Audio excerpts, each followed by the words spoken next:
Hey everybody, welcome back to Saturday afternoon. We're back to our regular streaming schedule after last week's holiday stream.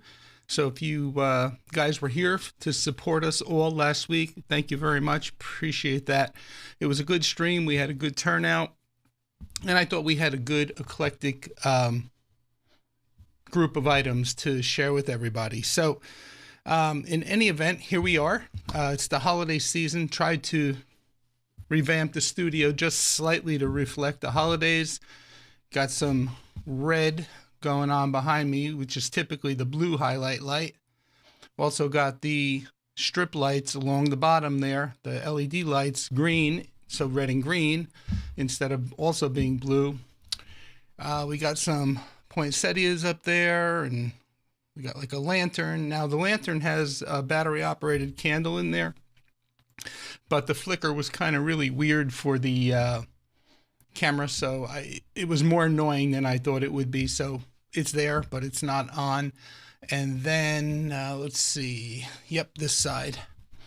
My wife made a Christmas tree for the studio out of pipe cleaners. So there's probably, I don't know how many, 150 or 200 pipe cleaners punched into a styrofoam Christmas tree cone, and then she glued all these little ornament decorations on it. So we got a little holiday flair going on here in the season for the next couple of weeks. Of course, I got the green Harley Davidson. This is the way Harley Davidson celebrates the holidays. So so we're sort of festive, but here we are again. So thank you all for being here. We have 11 of you here. We got 6 likes. Thank you very much. Thank you very much, everybody, for being here. Hit that like button for us. It does help out the channel. Got a bit in store for you today. We'll get to the comments. We'll go say hello to everybody in just a second, just to kind of give you an idea what's on the agenda for today. I'm going to give you an update on the outdoor project, not the deck project and the pergola, but what's next with the actual access point and outdoor switch and all that. So I'm going to kind of give you an update. We had a good week as far as making some progress with that. Go over the weekly poll. Now it'll be 2 weeks of polls, so I think it'll be like 6 or 7 polls to review since we missed reviewing the polls last week due to the holiday stream. I do have a rant written down. It's very rarely that I rant, but this week, so we'll get to that. I promise not to go long on the rant, but and it's very, like I said, it's very rare and uncharacteristic for me to rant, but yeah. So, and then so the DS 1525 Plus, I put out a real quick intro video on it. I think it was under 4 minutes this week, just to kind of do a first look. Yesterday I recorded a full complete setup from installing the drives, installing DSM, setting up a volume storage pool and volume, and then 7 or 8 best practice tips for locking it down from a security standpoint. So that'll be coming out. It's all recorded, it's all edited. I just got to do kind of like the final touches that I do with videos. I guess hopefully I'm shooting for Tuesday this week, so we'll see. But since I did the intro video, the first look video, and now this complete setup guide, I feel like I've lived up to, what I had to do for Synology, for them sending it to me as far as, an obligation to producing some content. So now what I want to do in today's stream is I want to play with it a little bit, because I've been talking about how since the release of DSM 7.3, they rolled back that hard drive lock. So I have, I got 2 Seagate Iron Wolf 4 terabyte drives here, and I still have one more Synology hard drive that I did not use in the video. So I want to insert those today and see if the thing will boot, and see if we can get through the setup wizard and get a volume and a storage pool going. So because like I said, it's all in theory as far as I'm concerned. I haven't actually tried it yet, so we'll see today what happens. And I really don't know what's going to happen because I haven't tried that. Got a couple of things, Alonzo. I don't know if Alonzo's here yet. Got a couple of things that Alonzo emailed me this week that he asked me to share with the community to see if anyone is using them. So we'll get to that. There's a couple of articles that I came across this week. In fact, one this morning that I want to share. So we got kind of like a full agenda. So it should be a good stream, I hope. So let's see. We got 12 people here and 8 likes. Let's go over now to the comments and greet folks. All right. So, Terrell, welcome. And yes, you did beat Grish today. Very rare, but you did beat Grish today. Welcome. Glad you're here. Jeremy, welcome. I thought you were working today, unless you're listening while you're working. I'm glad to have you. I started watching your stream this morning. I got about midway through and then I had to go do something else. So I will finish that. Sorry I couldn't be there last night, but we had some things going on in the house here. Good morning, Cyber Gizmo, aka DJ Ware. Happy to have you here, my friend. Morning, Grish. Or, well, it's afternoon for us here. Morning for you. Welcome. Glad to have you here. And Grish says, you beat me all. I sleep in on Saturday and wake up right before I'm assuming that his stream is about to start. Awesome. Well, I'm glad to have you, Grish. My iced coffee. Bluey, welcome. Good afternoon to you. Glad to have you here. Mr. Tim Tech, welcome. Tim says afternoon. Hope everybody is well. Yeah, we're all doing pretty well, I think. I'll speak for myself. I'm doing pretty well, thanks. Good morning, Joe. Actually, now it's technically afternoon, but yes, good morning. Welcome. Did I buy any of the holiday gifts that the others presented? So I gave my wife a list of items from the holiday stream because she's always hounding me saying, oh, by the way, the red comments is also to just red for the holiday season. So kind of change the studio up a little bit. So we're going to go with red for the next couple of Saturdays.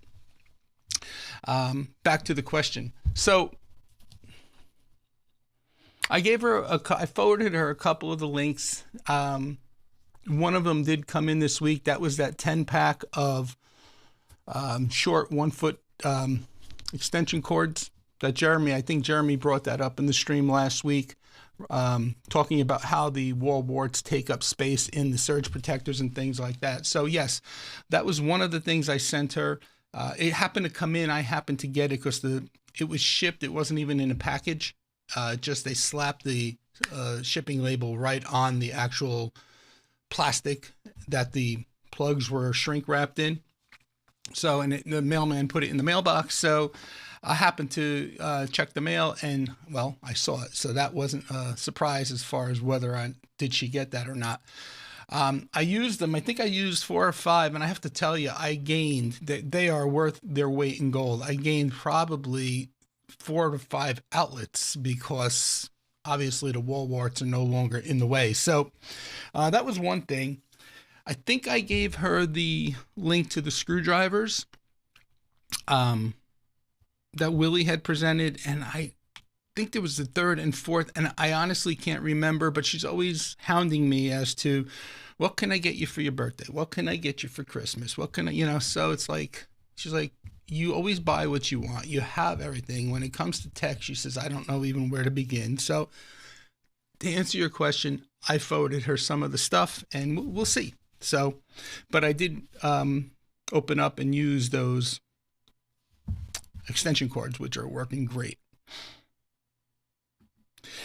These are not the Iron Wolf I got at Micro Center. These are 4 terabyte. The ones I picked up at Micro Center when we were together, those were 12 terabyte drives. I'm not sure where they are right now, which NAS I have them in. I think I put them in the 1621 plus because I was running that with 4 6 terabyte drives, and I had the 2 open slots. So I think they're in the 1621 plus, if I'm not mistaken. Morning, Jason. Welcome. Glad to have you here. Jeremy says, I'm working but don't have to take over the front desk at the library till 1. Cool. I'm glad you're listening in for a while. Anyway. RC Billy, welcome. Good day. Greetings from Antigua. Awesome. Glad to have you here. Yeah, they were extremely useful, Jeremy. Extremely useful. Like I said, I still have a couple left over, but that's okay. They'll come in handy. Let's see.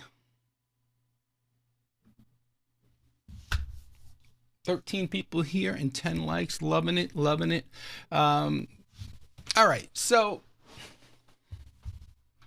regarding the outside, I want to bring this video clip over. The electricians came this week. I decided that I'm going to leave the electrical type work and the grounding work to the electricians and just deal with the networking end of things. So let's see if that'll work. There we go. Let's do this. So the electricians were over this week and they ran a ground wire for me because the ground wire is about 75 feet away from the ground rod for the house is about 75 feet away from the pergola and the deck. So rather than tackling that myself, I called my buddy who I work with on jobs sometimes, and I said, I need you to do me this favor. So he came out this week, and so what this is here is, I guess this is a gas line going into the house, and they had to bond this gas line to the grounding rod. And so it was originally just a ground rod. This one right over here behind this blue handle coming up on an angle was originally just bonded here to this clamp, and that was it.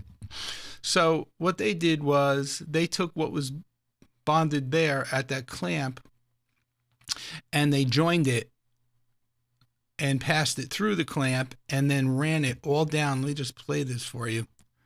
They ran it all down along the house. So they trenched, I'm just pointing to it because there was audio to this, but it's just easier to narrate it live.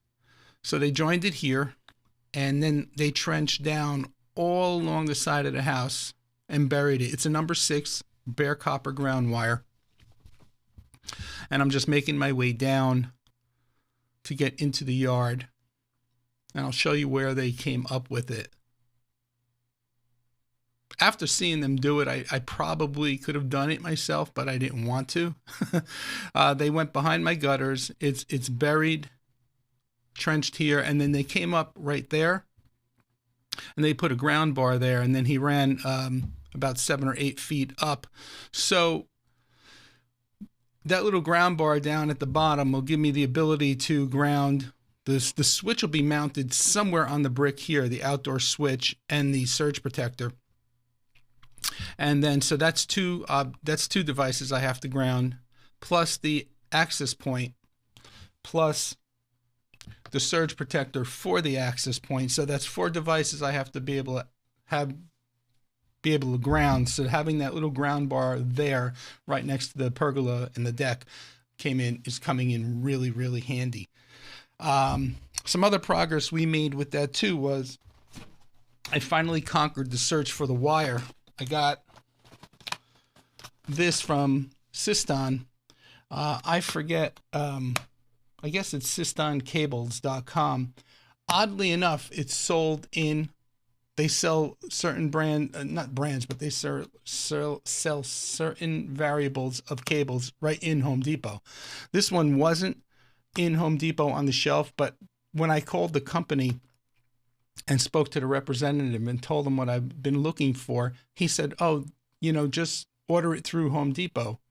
And he gave me the exact model number. And the thing about this is it's Cat 6A plus, meaning it's rated for 700 megahertz. Because I even asked what's the plus for, and that's what he told me.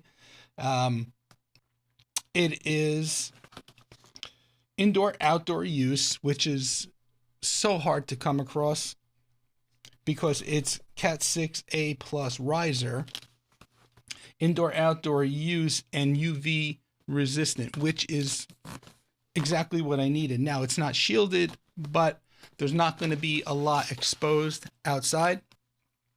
And the fact that it's indoor-outdoor and that it's Cat 6A can handle the PoE++ requirements. I'm a happy camper. So we made progress there. And what was the last thing regarding the outside? Oh, surge protectors. So I ordered 3 surge protectors. Right now I ordered well, I'll bring them up. Let me show you.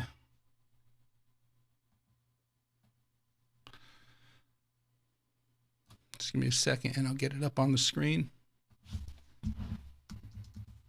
And then we'll go back to the comments. All right, so where are we? All right, so I ordered 2 surge protectors from Fast Cabling. I ordered this one here for the access point. I'm going to mount the GWN 7670 up on the pergola. So I ordered this one for the access point to go from the access, right by the access point. And then I ordered this guy, which was really expensive. And they gave me a 5% discount on it. You know, they sent me all the other stuff for free to do the video on and keep, but they charge me for the surge protector, which is fine. And this one is the reason it's outdoor rated, but it's also, I'm not so much worried about the 10 gig networks as much as it is, this is the one they told me I needed to support the PoE++. And you can see here, supporting up to 10 gigs and 90 watts PoE 802.3 BT. So I have one of these on order. And then I was chatting with Tim earlier during the week, and he found one also that supports on Amazon that supports 802.3 BT for half the price, which is cool because I really should put one on both sides of that cable. So this one is 10 gig as well, PoE++, RJ45 surge protector. It's also DIN rail like the other one. So I'll probably put this one inside the house by the rack, and obviously I'll put the fast cabling one outside. So we are making progress as far as that is concerned. If anybody's interested, if you need, for whatever reason, this surge protector, I could drop the link in the comments or in the show notes after the stream. So that is the update on what's going on with the outdoor project. And Tim, thank you for that, for sharing that with me. I appreciate it. So, all right, back to the comments. Where did I leave off? Joe was asking if I bought anything. And then, okay, Jason said hello. Jeremy's working. RC Billy. All right, yes, and Alonzo is here. Good. Alonzo, welcome. I'm glad you're here because there's 2 things I want to bring up regarding conversation you and I have had. Welcome. Keith Bennett, welcome. Glad you're here. Keith, my studio's not as pretty as yours for the holidays, but I'm trying to, bring some of the holiday spirit in by doing the,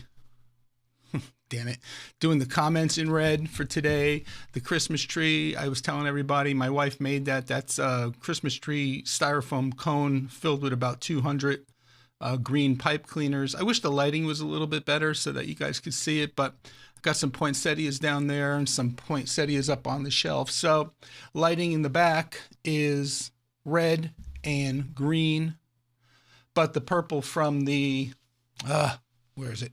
There we go. The purple from the logo sign is kind of meshing with the red, so it's not really a true red, but you guys get the idea. So welcome, Keith. Glad to have you here.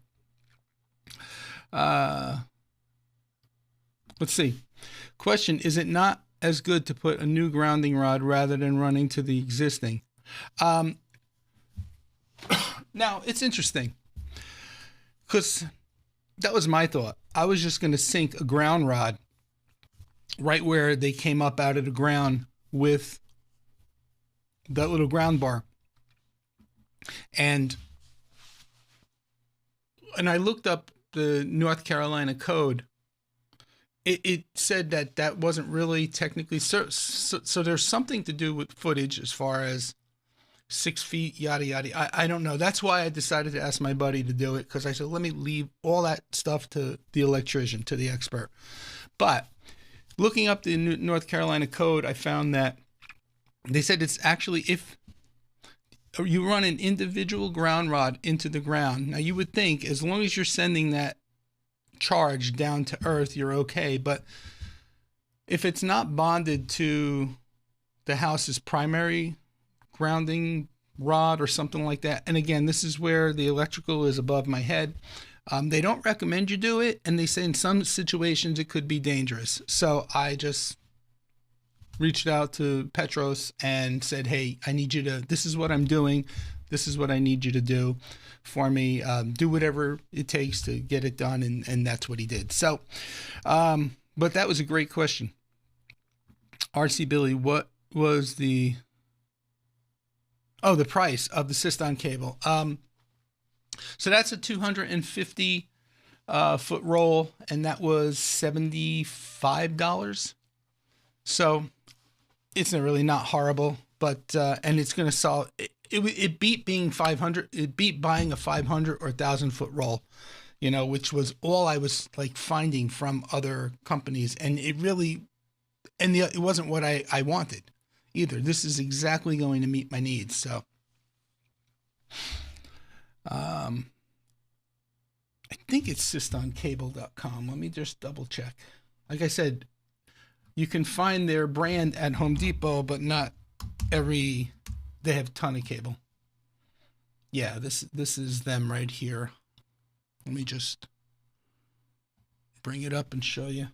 So let me get the comment off the screen. So this is them right here.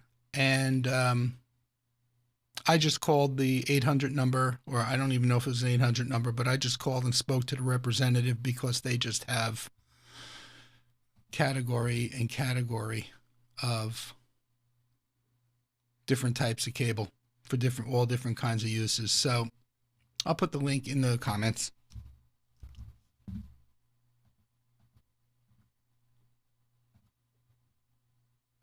There we go. We got 17 people here. That is awesome. 13 likes. Appreciate you guys. All right. So that's that. Back to the comments. David, PE for doers should buy that cable. Look at the phrase front of box. I don't know.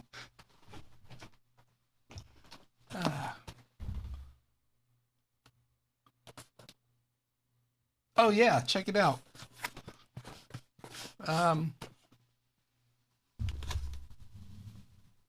The ultimate cable for doers. That's awesome.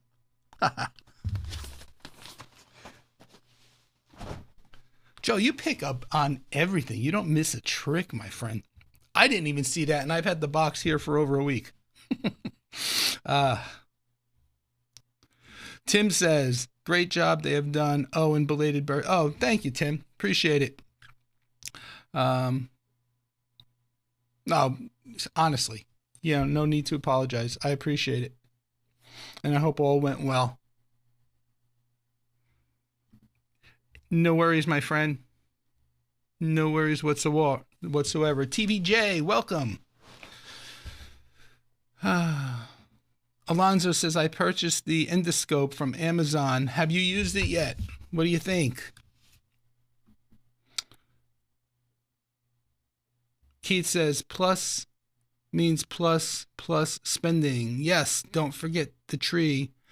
Live, love the set touches. Thank you, Keith. I appreciate that. Like I said, you are the master when it comes to setting up your studio for the holidays. I love everything you do, even the little hanging sparkly lights. Those are awesome. To be honest, I was looking for them, and then I said, I can't do that because then Keith's going to know I direct copied him. But that's how much I like them. Thanks. Appreciate it. I'll let Lisa know. There's the link to the Siston cable. Yes, nice catch on the PE for doers. Keith says Joe sees everything. Yes. And TVJ says, I'm not an electrician, but a difference in ground potential could cause current to flow from one ground to rod to the other. Yeah, actually, now that you say that, TVJ, it makes total sense. So, yes. Okay.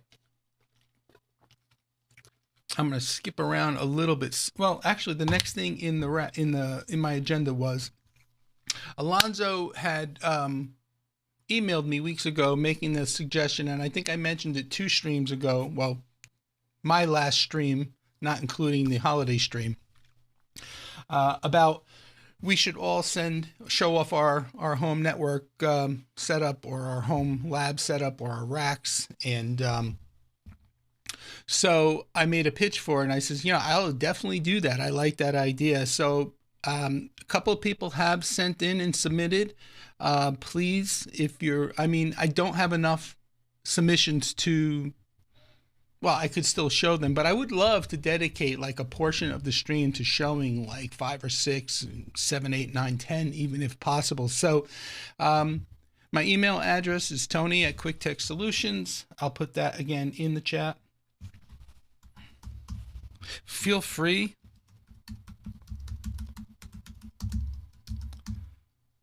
to submit your photos of your current setup. It doesn't have to be perfectly wire managed. In fact, if it's messy, who cares?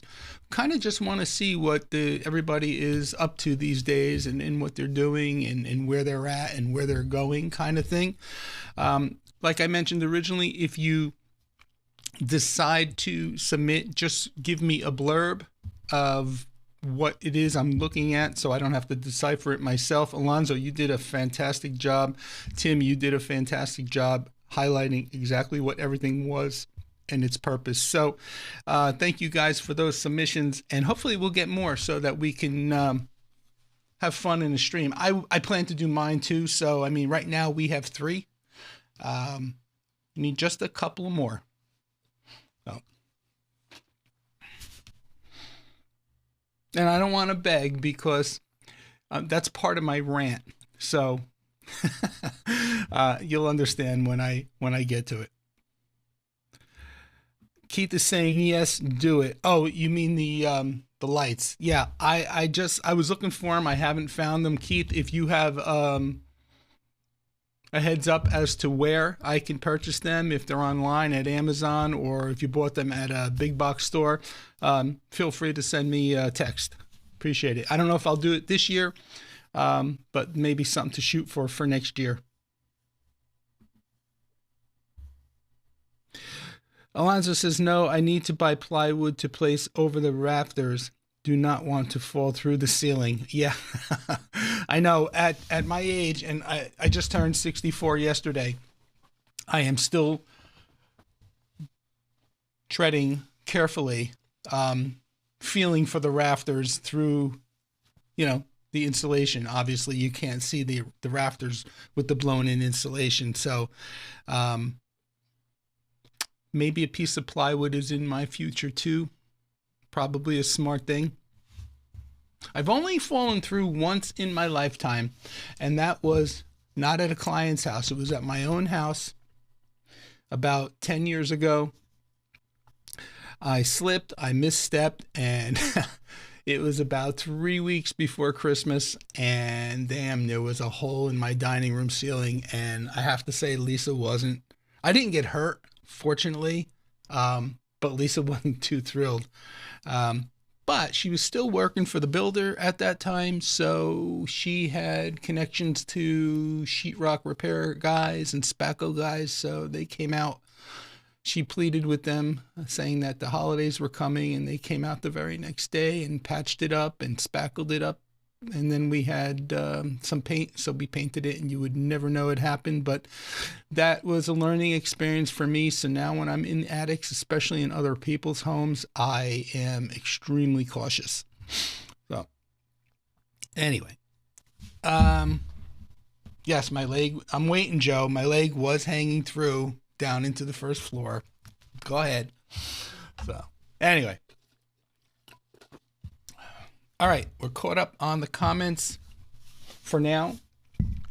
Let's see. So we got the rack photos covered. Let's go over the poll, and then I'll get to the rant. So, it's really funny. Every week I start the week off like, well, I should say after every Saturday stream, I rewatch it kind of just to look for different things, the mistakes that I've made, I have a tendency to misspeak. Like I think a couple weeks ago when I showed the TerraMaster NAS, I think I said I was talking about the fact that they didn't supply me the drives, but they sent me links to which drives they wanted me to purchase, and then they reimbursed me via PayPal. And I think I said I had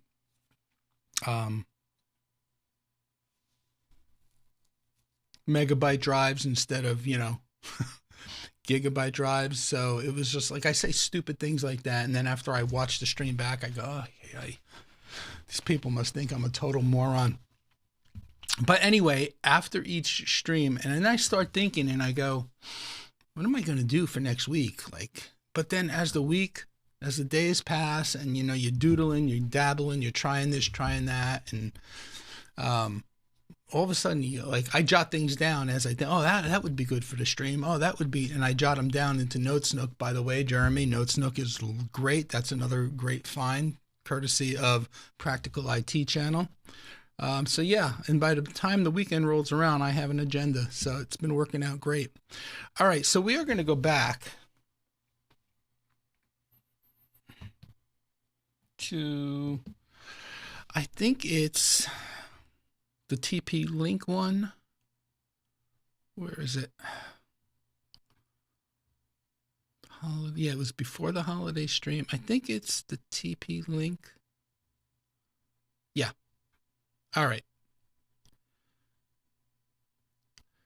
Or was it, wait a minute.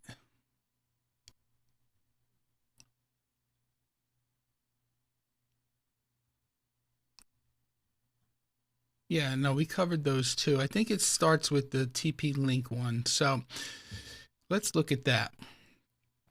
So this was for TP-Link users in particular. How's your experience been with the Armada controllers? We only had 37 votes, but again, I targeted a specific crowd. Love it, simple and stable, 32%. It's good for small networks, 27%. Too limited for advanced use, 16%. And this I found interesting. 24% of the people said thinking of switching to another vendor. And then let me just check out some of the comments there. Alonzo says he was an early adopter, but the APs dropped connection. The only solution was to wipe and reconfigure. And then another guy, Scott Morris, said had way too many failures with TP-Link. I'm running Ubiquiti equipment great, and they offer residential options for a good price. So there you go. All right. Oops. Let's see. Damn. Where did I go? There it is. There's the TP-Link one. Okay. Do you prefer cloud managed or local network management? 12% cloud, local 62%, 25% say they use a mix of both, and 1% is not sure. And then we had 95 votes on that. So that was a pretty decent turnout for that particular poll. And then let's see, after, here we go, networking release. Okay. 70 votes on, is your network gear rack mounted or shelf stacked? Fully racked up and labeled, 29%. Fully racked, not labeled, 27%. All shelf or desktop gear and labeled, 16%. All shelf or desktop gear, not labeled. And we had a few comments on that too, because obviously these four responses doesn't fit everybody's situation. Speaking of polls, I forgot to mention, but you probably have all seen it. I do have a poll running in the stream today. So what's your go-to holiday tech essential? We have 17 votes and we have 18 people here. So pretty much looks like everybody voted. We'll go back to that a little later. What's your home firewall or security gateway platform? And again, when I do these, I'm limited to just 4 responses. So if I leave something out or whatever, it's not intentional. It's just what it is. 103 votes, 27% pfSense OpenSense, 53% Unified, not surprising, 9% GrandStream, and 11% TP-Link Omada. And we had quite a few comments there. Let's just take a quick look. Edge router went from Unified to OpenSense, now GrandStream. Arista, MikroTik, planning switch, replace the MikroTik with OpenSense. Sophos. Alonzo says he's not using any. Its current router is the Ray EG1510XS. Another Sophos. Another person, Michael Cully, I've tried all and think MikroTik is the way to go. And then George Caballero, I just ordered the GCC 6010. Cool. All right. Now we've got to find out where we were again. Damn. Let's go. There we go. That's where we are. Not too many more to go, I don't think. All right. And then we had on that one 103 votes. The next one we had 112 votes. For those using a NAS, what's your main use case? And again, only allowed 4 responses. So file storage backup, 71%. Media server, Plex, Jellyfin, 20%. That I'm shocked on. That was so low. I thought I had more people using it as a media server. Surveillance for 3%. Well, I'm in that 3%, that small group then, and 7% virtualization Docker, and I'm also in that small group. Although I did score on a pretty powerful PC. I forget what the exact specs are, but it has a problem with the power button, and every time you have to turn it on, you gotta hold a reset button in the back and then press the power button on the front to get the device to power up. I got to figure out what's going on with that. And then I'm thinking about using that as a Proxmox server, because I've been wanting to get into Proxmox for years, especially now that I've been using virtualization more and more and more. So let's see. What brand do you trust most for IP cameras? Unified Protect, 70%. Amcrest 4%, Reolink 20%, and Synology 6%. Interesting. I'm shocked that Reolink beat out Amcrest, but I have to say, Reolink has come a long way over the last 5 years compared to where they were. So while it surprises me, it's not surprising as well, because they've made big strides. All right, and we had how many votes on that one? We had 80 votes. And then today, I think this was yesterday's. Do you currently have a 3-2-1 backup in place? 42% say yes, of course. 47% say no, but I'm hoping to get there eventually. And 11% say I don't back up, just hope for the best. Well, I'm not in the 11%. I'm kind of somewhere between the 42% and the 47%. Because I have So 3-2-1, right? 3 copies of your data, 2 different storage devices, and then preferably 1 off-site. I kind of have a 3-2-1 in the sense where I have 3 copies, 2 different devices, and here's where I say some of it is stored offline in a cloud, but not all of it. So that's why I say I think I fit more towards the no, but I'm hoping to get there eventually because I got, again, 3 copies. I have definitely my computer, my NAS, and then a USB external drive connected to the NAS. So there's your 3 copies there.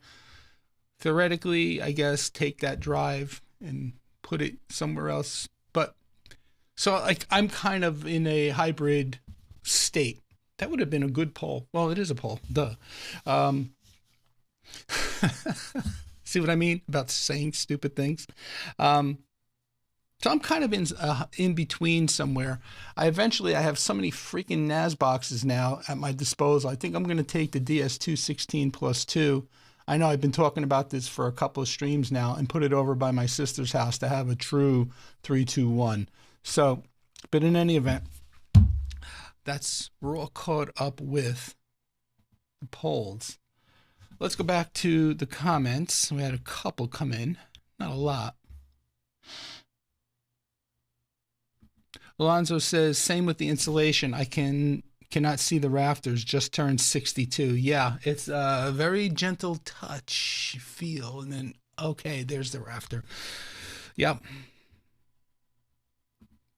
And then Keith Bennett. Keith, you didn't have to do that. I appreciate it.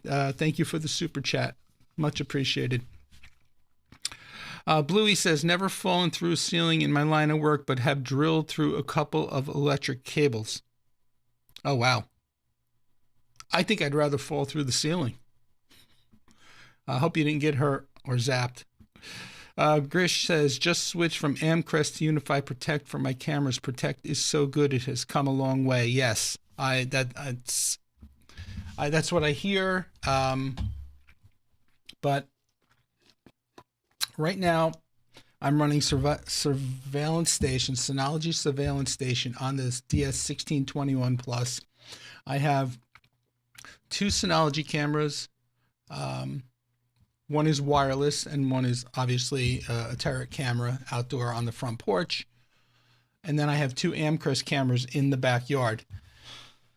And after seeing the quality of the Synology cams, I'm not saying they're fantastic, but the Amcrest cams, at least the models that I have, are not as good. So I think I want to upgrade the back to better quality cameras. Just not sure if I want to go Synology or something else. So Jeremy says, got to run. We'll watch the remainder of the stream tonight. Right back at you. I still got half of yours to watch as well. Thank you for stopping in for the first part, Jeremy. Appreciate you. All right. Let's see. Looking over. Sending the rack photos. We talked about that. We did the weekly poll. Okay, rant time. Like I said, this is something that I don't do often. I think I only did one other rant in my lifetime on a live stream, and Joe knows which rant that is. That is the Ugreen rant when it first came out and how it was getting bashed by so many YouTubers. And now I look at what all the YouTubers are saying, and it's, boy, isn't that funny how things have changed? Anyway, so this week has been an interesting week with comments. The video that I did on the VLANs a couple of weeks ago it went crazy for me. I mean, I thought the video I did a couple of weeks earlier on the PPSK was good, and that's probably around 11, 12, or 13,000 views, and it hit like 7,000 views in 1 week, which was fantastic for me. But the one I did on the VLANs 2 weeks ago is currently at 149.6 thousand views. it has earned me 1,914 new subscribers and has generated $427.66 in cash. One video. Not really quite sure, because I do the same thing, but I know the topic was a good, very good topic. And I will say that if I had to say 92 to 95% of the comments were positive. I enjoyed a lot of the comments. I enjoyed reading a lot of the people's, and I tried to respond to every single one, and there were a lot of comments for that video, because obviously when a video gets that kind of exposure, when it has more, has that much more reach, so you get that many more comments. So in a few instances where the comments were, like I said, there was that 5 to 8% where, people just, I don't know. I don't know if it's insecurity, but they just feel like they need to feed their friggin' ego at somebody else's expense. That's the easiest way I could put it. And typically, listen, everybody's, as far as I'm concerned, is entitled to their own opinion. And typically I don't acknowledge. I will just simply, if it's real harsh, I will just block them from the channel. But this week I got couple interesting comments, and the neat part about it is when I get these harsh comments, people I don't even know, and I appreciate you all out there, will go to bat for me in a response to the person that left the harsh comment. It's just mind-boggling. So one I had this week, I shared this with Willie offline. This guy, and I'm not going to mention names because it's nobody that's here in the chat, but at least I don't think so. This guy writes, down in the comments, you want comments? Here's one. I'm out of this channel. The constant begging is just draining. Here you go. You happy now? Bye. Oh, and please don't forget to leave a comment.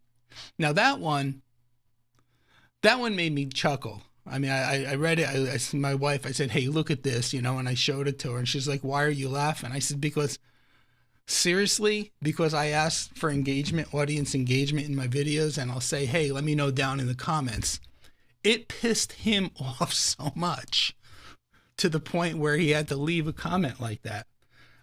That's why I made the reference earlier to not going to beg about submitting the photos for the home lab racks. So anyway, so that was one. Then I'm going to share one more, but it's a little on the long side. So again, like I said, please indulge me. It's just this is one that I would have typically banned right off the bat. I would have just said, you know what? Screw you, buddy. You're out of here. But I don't know. I was out holiday shopping and I pulled into a parking spot in a shopping center when I checked and I got this comment, and I kind of just, I couldn't just ban and ignore it. It just wasn't in me to do it. And I usually try to take the high road. So this person, again, I'll stay anonymous, said, you said in the start of this video that, quote, you don't want to overcomplicate things, end quote. But this is all nonsense just for click content. There's absolutely no, in capital letters, reason that a home network needs VLANs. None. All of this tracking is paranoid hysteria. You are just creating problems and hassle. And like I said, I was thinking about initially banning the person, and then I just couldn't do it. So I started writing, and then I responded, and my response is pretty lengthy. I said, hello, so-and-so. Thank you for watching. And I tried to be diplomatic about it, but stern. Thanks for watching and leaving a comment. everyone is entitled to their opinion. I value everyone's opinion all the same. I don't appreciate you saying this is click content. It is not. There are a lot of people out there that are concerned about security, concerned about IoT devices they put on their networks, things like Amazon Alexa and such. So to say I am just creating hype and paranoia is truly unfair. Maybe that's your opinion and you are entitled to it. I don't begrudge you that. However, it is unfair for you to pass judgment on me with such a strong and false accusation. If you don't care about network security, that's fine, but don't condemn others that do. YouTube creators, for the most part, put in a lot of time and effort making free content for people. Yes, there are some creators out there that are in it just for clickbait purposes. I assure you I am not one of them. So, I find it disheartening to receive a comment like this one and usually don't acknowledge. But this one is just downright rude and close-minded. If you are subscribed, feel free to unsubscribe. Have a nice day. And after I sent that, I thought to myself, I should have said, and please do me a favor, unsubscribe. But it was already sent. Somebody in response to that, said, homes absolutely should set up VLANs. Splitting less secure items like IoT onto its own VLAN will only help protect people from the very real issue of continuous surveillance. While I can appreciate your lack of concern over this, he's referring to the original commenter, referring to this as clickbait or paranoia is just factually incorrect. VLANs on any network is just best practice. So then the guy responded and he wrote, and this is an interesting response. You seem like a nice guy, and that's to me. You seem like a nice guy, so maybe I was harsh. But here we go. That's it.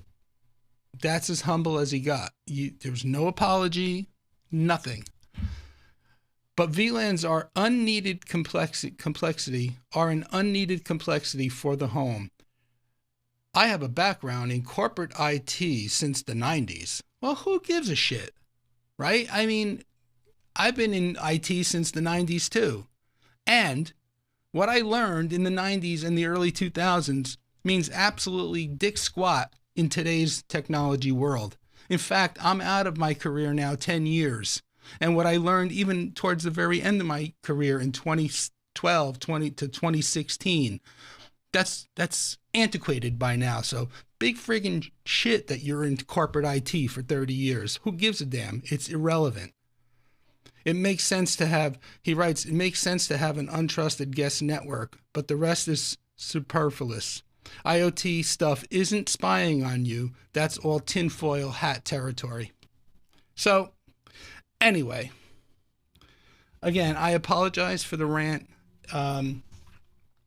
But it's just, I just don't know why people feel the need to, like I said, pump their own chest or feed their own freaking ego at somebody else's expense when they overlook what goes into doing what we do. But anyway, thank you very much, everybody, for indulging me. I seem to have lost a couple of people. We're down to 12, but that's okay. If you didn't like what I had to say, that's okay. I'm not forcing you to be here. All right, so let's go back to the comments and then move on.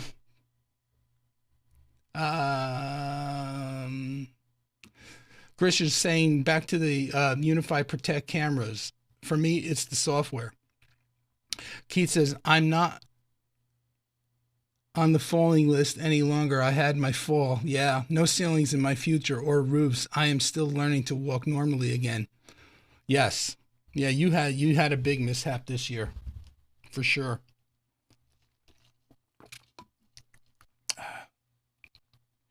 And Mr. Tim Tech says, yes, I have both Jeremy's and Keith's live streams too. Yes, I have both Jeremy's and Keith's live to catch up on. Okay, I didn't realize you posted it twice to clarify. I kind of figured. Yeah, thank you, Tim. I appreciate that. And it doesn't seem to be slowing down. I don't get it, but whatever. 1,900 new subscribers. That's crazy. Yeah, it's insane. Great job, Alonzo is saying. I'm assuming that's in response, my response to the original comment. People are nasty. I get ripped on Reddit. Yeah, I just don't get it. Like, growing up, my parents always taught me if you don't have anything nice to say, don't say anything at all.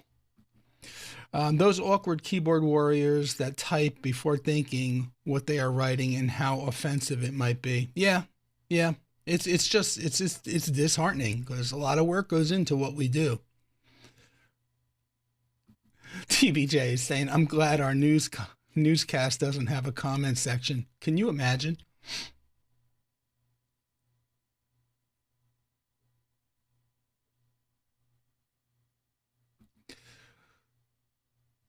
These lives are the best. That is funny. Hold on one second. I just got to check something here. Okay. Um, TVJ says, I saw that Noveland comment and it made me laugh.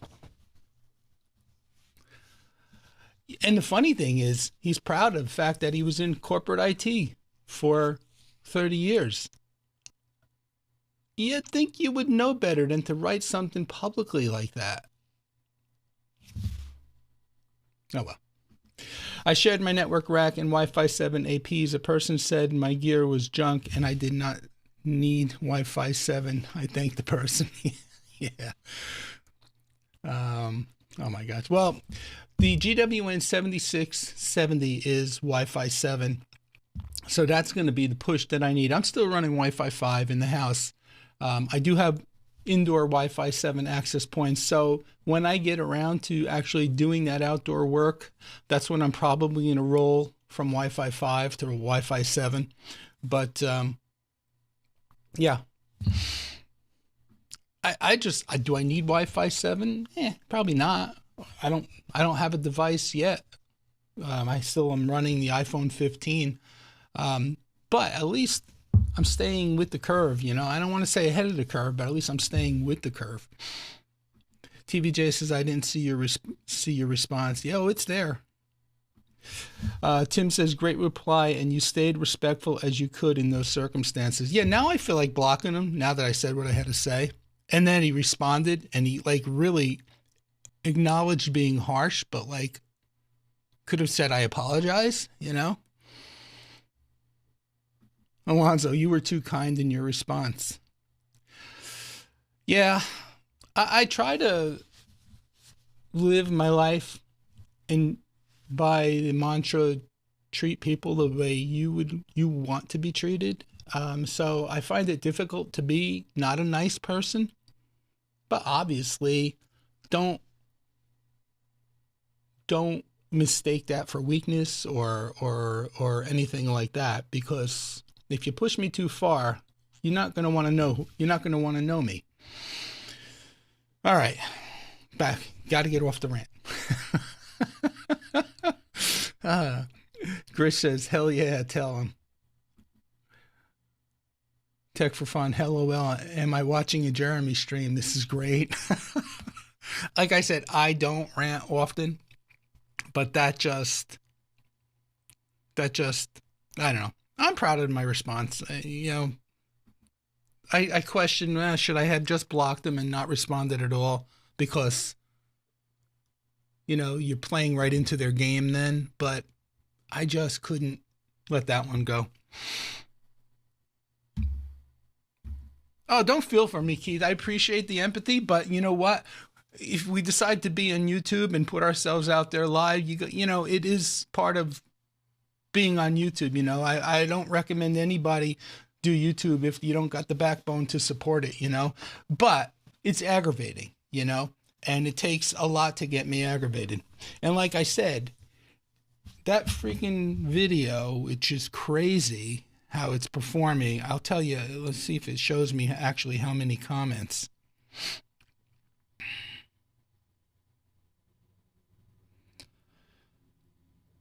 5.4 thousand likes and 425 comments. And I responded to almost, probably missed one or two. I responded to pretty much every one. So, but I appreciate that, Keith. Grish says, simply VLAN helps split the network logically. In my camera VLAN, I know there are just cameras there. Correct. Alonzo says, wow, I am still in corporate IT 30 plus years. VLANs are needed in home networks, in my opinion. Well, I guess we all, are of the same mindset who come to these live streams and follow each other and stuff. But I guess not everybody is. But, there were a few people out there who were like, gosh, great video. I have no idea though how to even implement it. I'm a newbie, and do you have anything? And I would refer them to my Grandstream home networking series that I did. In fact, somebody yesterday commented, and I sent him and he responded. He says, well, that's great. He says, but I have a unified cloud gateway. And I turned around and I said, hey, you know what? Then you might want to check out Mac Telecom, Crosstalk Solutions, Tom Lawrence, and WonderTech. Those guys probably have tons of VLAN videos based around the Ubiquiti gear. I have no problem doing that. Some people truly don't know, or heard but don't know how to implement, or whatever the case may be. So, but like, to be a corporate IT person for 30 years and say something like that, I don't know. Joe says, even if you disregard security, broadcast traffic when you get 100 devices can be a problem. 100%, absolutely. Ratso is sending some friends to see him now. They will help us. Ratso is sending some friends to see him now. They will help with his home network.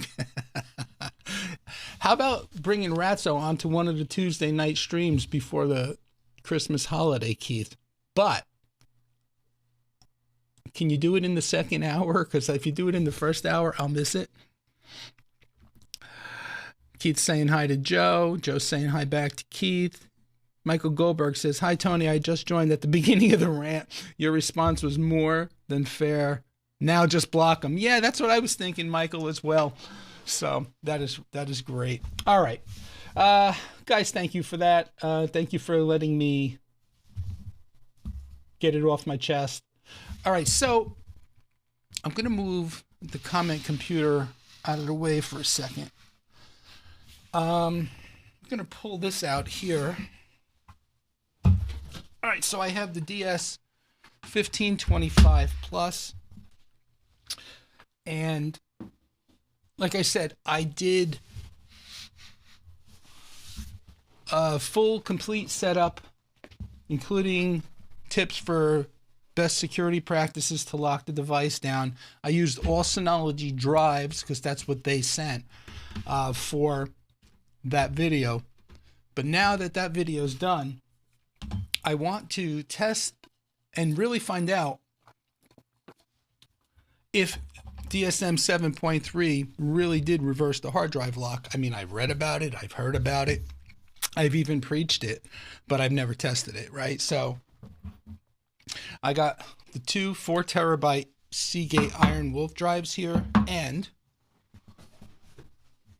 I mean, we'll let it set up and stuff. We'll go through comments and go through other things, but the point is I want to see if it sets up and if we can actually get through the setup wizard. All right. So they're all 4 terabyte drives. Like I said, 2 are Iron Wolf, and one is a Synology HAT 3300. Again, all 4 terabyte drives. So let's do this real quick. Let's get the drives in the drive tray.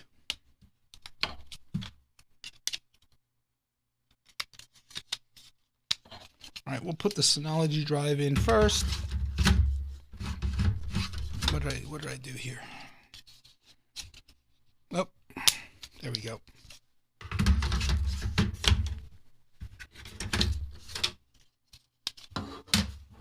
Seagate.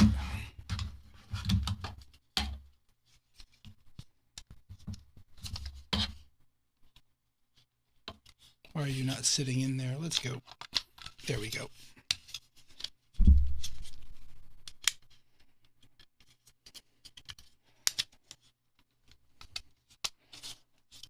Still 16 people here. That's great. Thank you. Joe, I'm going to ask you the same question you asked me. Did you buy any of the things? Or if any of you, Alonzo, I know you bought the endoscope. If any of you here bought any of the items from the holiday stream, put that in the chat. Let me know what you bought. Doesn't matter who you bought it from. Just curious if any of the items we showed as a group were purchased. Okay, so I got all 3 drives in. We got a mix. We got a hybrid of drives there. So we'll fire this guy on, and let's see if we get the confirmation beep. And if we do, we'll see if we can locate it on find.synology.com. So let that fire up. We'll go back to the comments for a second. See if I can read them from here. Okay, Alonzo says, home networks are fun. Keep doing what you were doing. Yep, appreciate that. Keith says, I will bring Ratso on the air the second hour for you. Thank you, Keith. The week before Christmas, email his channel. Will do. I'll email Ratso a reminder. Does Ratso share an email address, or does he have his own? The guy with the Unify videos. DJ Ware says that guy probably has one PC and nothing else connected. Who knows? All right. Do you like it, Joe? I love it. In fact, I used it today, earlier, for a little tiny little project. Ooh, okay, we got the confirmation beep. Let's give it a few more seconds and we'll go to a browser and see if we can get it set up. All right. In the meantime, Alonzo sent me an email again this week, and he asked if I would share 4 items with you guys. So I'll do that while we're letting this boot up.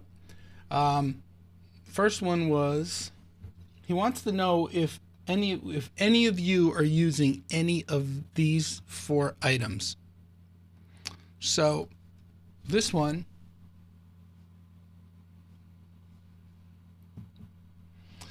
is from StarTech, RJ45 port locks. There's a 10-pack with security key, which that's a nice feature. I like that. Locking RJ45 blocker dust covers, reusable Ethernet port protectors. And the reason I say I like it is because I don't use these, Alonzo, but I had been using something else in the past, and they have since become no longer available. And I'll show you which ones I was using. Something very, very similar. These are what I was using. And what I like, first of all, they're not available anymore, and I haven't purchased them because I bought at that time, I think 100 or 200 of them. If I bought 1 pack or 2, I don't remember, but I still have a couple. And what I like about yours is the locking key, or the security key to get them in and out. Whereas with these, and it even says it here, they're a pain in the you-know-what to get out. It says, let's see, what does it say here? Important, designed to be easy to remove with needle nose pliers, and that's exactly right, but difficult to remove without. So you can't do it with your hands and get them out. So you do need a tool, but this comes with its own security key, which I think is great. So that's the first item Alonzo shared. So if any of you have seen these before or are using these before, just drop that in the comments. Let them know.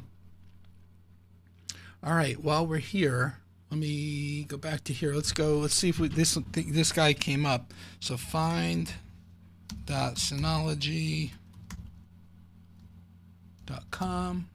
Did I not type find? There we go, find. Synology.com. Searching for your devices. All right, we'll let that search. We'll go on to the second item. Oh, wait a minute. All right, so it found the DS1525 Plus. Status not installed. So let's select it and go ahead and say connect. Let's see what happens. I have read and I agree to the licensing agreement. Next. Okay, let that work, and then we will. Oh wow! So it's so far so good. The question is when we have to install. Let's see what happens when it comes up when it scans the drives. Automatically download and install the latest version. Sure, why not? All data will be deleted. I understand. Continue. You must type in, this is something new, you must and I noticed this yesterday when I was working on the video, you must type in your model number now. So far, looks like we're moving through. All right, so let's see what happens. We'll come back to that. Looks promising.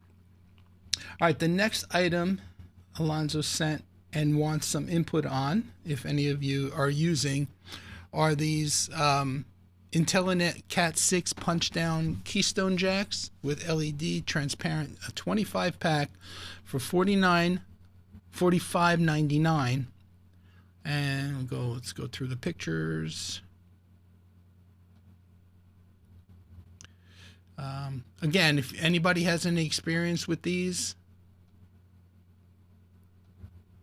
let us know in the comments. I don't use these, Alonzo. I use vertical cable keystone jacks only because I love their punch down tool. So again, folks, let people know. Let Alonzo know. By the way, Alonzo, thank you for sharing this, because like I said to you in my response, I have no problem whatsoever bringing this stuff out to the community, and it gives me an agenda item for the stream. So I totally appreciate it. All right, next on Alonzo's list is also from Intellinet, the LED Ethernet port detector tool, $24.99. Let's look at the different pictures.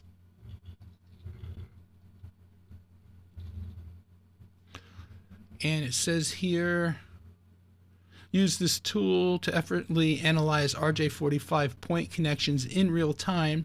You can check their trace status. For an active connection, the light will be red. A correctly labeled connection, the light will be green. And a failure in cable termination, the light will be off. So again, if you guys have used these or have seen these, let us know. And I think there's one more item. Yes, this guy right here. Oh, no, that's that one. Let's try this one.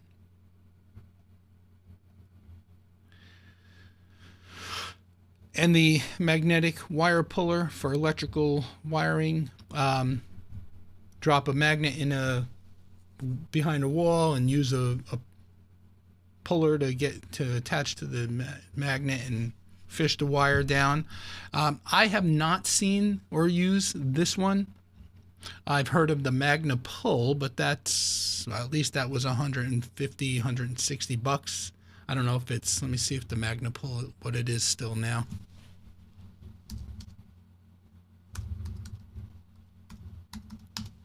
I think it's called the Magna. Yeah, this guy right here. Actually, let's go back where I think I saw it said the original Magna. It's probably the same one. Yeah, $150.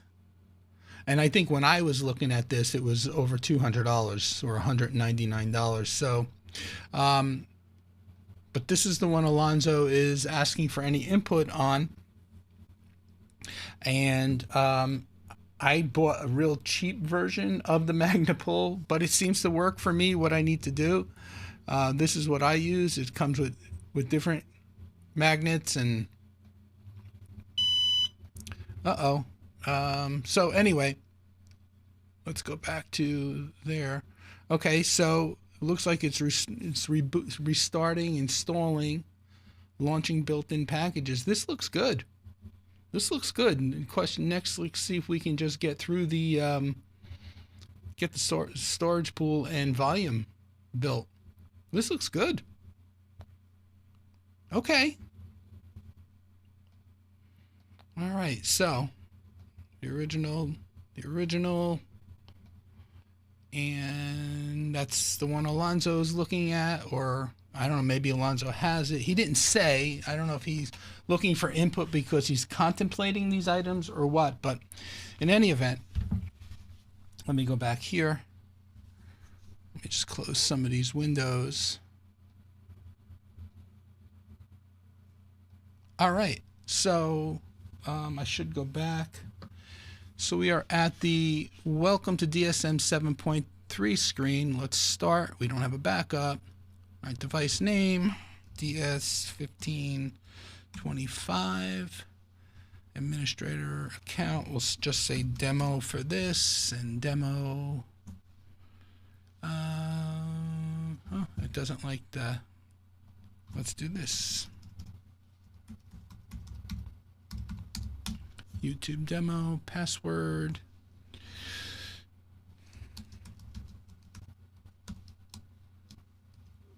I know, weak. Right. Allow this Synology to be displayed in Web Assistant. We're just going to say next. And it's actually letting me move forward even with the weak password. That's okay. Select an update DSM in all packages to important versions or to the latest versions. I'll leave it for important.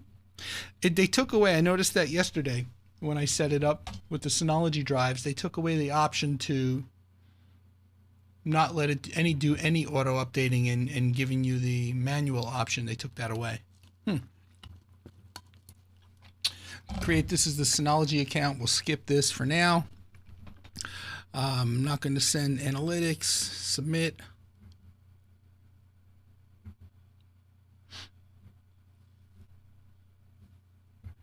Okay. We're not going to install secure access, not secure access, Synology Drive Service, Synology Office, or Photos at this time.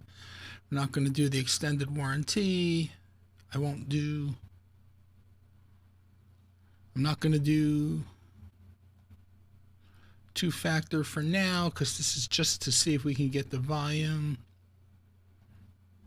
All right, create storage pool. Here we go. We're going to get rid of the quick tour.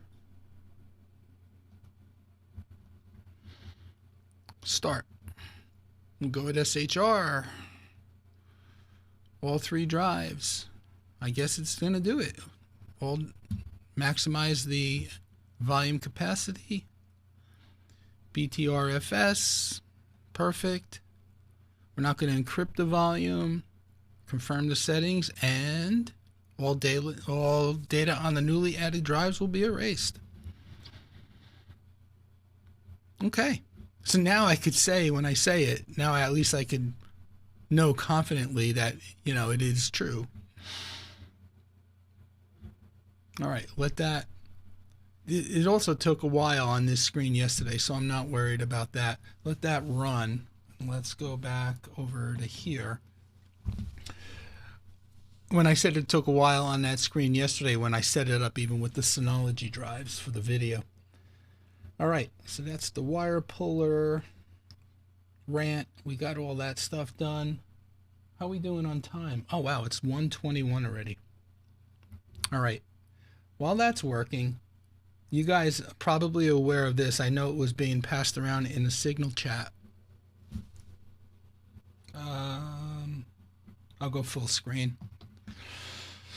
So here's a couple articles that I came across this week. Again, this one was passed. I don't know if it was this particular one, but it was being passed around in Signal chat earlier.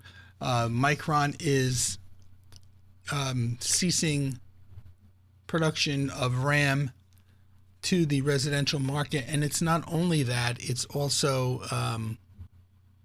NVMe storage drives as well. SSD drives, I should say, and NVMe SSD drives. So RAM, NVMe SSD drives, and external storage. So that's kind of the news there for the week on that. Kind of sad because I do like the Crucial products, especially for the ATEMs as far as the SSD drives hanging off the back of the ATEMs. So that's the one article. This one I thought was interesting. Man indicted for stalking women says ChatGPT enabled his behavior. The grand jury indictment of a 31-year-old. He says he discussed on his podcast how he used ChatGPT on an ongoing basis and that it was his therapist and best friend. And it told him, ChatGPT told him to continue to message women and to go to places where the wife type congregates, like athletic communities. Interesting stuff, huh? Let's see. The chatbot also advised him about meeting his future wife at a gym rather than any outright endorsement of stalking. So, I mean, when I saw this article and it came up in Fresh RSS, I was like, okay, this is one for the records that I have to show. Let's see how we doing here. Okay, so the storage pool, I'm not going to set up notifications right now. The storage pool looks like it's been created. I know I just bumped back to the Synology thing. The system health is healthy. We have our 3 drives. Okay. And the storage pool is optimizing in the background, as is the volume, and that's going to take a while. So I guess we found success there. All right. Let's go to the next article. This one I love because the guy, with the comment that I ranted on, oh yeah, all that IoT stuff and camera stuff, that's just tin hat myth. I should send him this article. 4 arrested for hacking security cams in Korea, selling footage to an adult site. I'm not really going to go through it other than there were 4 people and they were hacking, and 63, the first guy hacked 63 cameras. The next guy hacked 70 cameras, 70,000 cameras. Did I say 63,000. So, yeah, that's an interesting one. And then this one, I'm not a Windows person, but I couldn't resist. An estimated 1 billion PCs are still running Windows 10. Is that crazy? It says here, Windows 10, according to StatCounter, Windows 10 still has 42.62% of the global market share, while Windows 11 has 53.79%. And yeah, it says here, stricter hardware requirements for Windows 11 mean that people's PCs can't handle an upgrade from Windows 10. Microsoft threw them a bone with its extended security updates program, which will provide security upgrades through October 2026. So, again, that one, like I said, I'm not a Windows person. That just caught my eye. And then this one I came across this morning, thanks to my brother-in-law. He forwarded this to me. While Tesla was selling electric cars, a company came up with a different solution: fuel without petroleum. So they use air. They take air, and somehow with air, I read through the article briefly, somehow they're transforming air into synthetic gasoline. Let's see, what does it say? Where does it say? In a rooftop demo above New York's Garment District, a refrigerator-sized machine quietly turned ambient air into gasoline. Not a prototype, not a concept, real fuel made in real time on site. I'm not going to dive into this too much more. If you're interested in any of these articles, just let me know and I'll drop them into the chat. All right. So looks like we have a happy DS1525 Plus, and you saw it here first. It's running 2 Seagate Iron Wolf drives and 1 Synology branded drive. Let's go back to our comments here. Let's see, did I go through everything I wanted to? Joe bought the Nimbot. He says he hasn't used it yet. Tim bought the whiskey glasses. Oh, cool. Oh, cool. Alonzo says, found Ampcom RJ45 insert lock on AliExpress, 100 pack for $10. Interesting. Let me see if I can find them.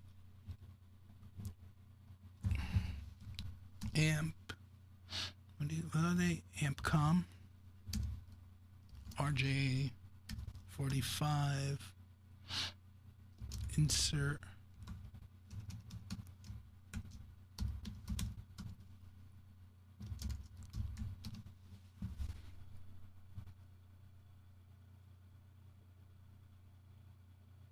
Ampcom. Let's see. Oh, this isn't on AliExpress, but these are them, I'm assuming, right, Alonzo? They're a little bit more pricey on Ampcom's website, but Ampcom RJ45 port lock with key, Ethernet port lock for all RJ45 port, multiple color options. So they're saying 10 pieces with 1 key is $7.98. Let's see what their price for 100 pieces with 2 keys is. $59.98. So you're saying you found these on AliExpress for $10 for 100 pieces.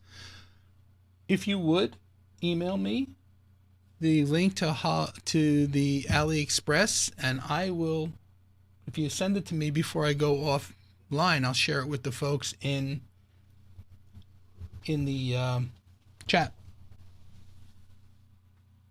Thanks, Alonzo.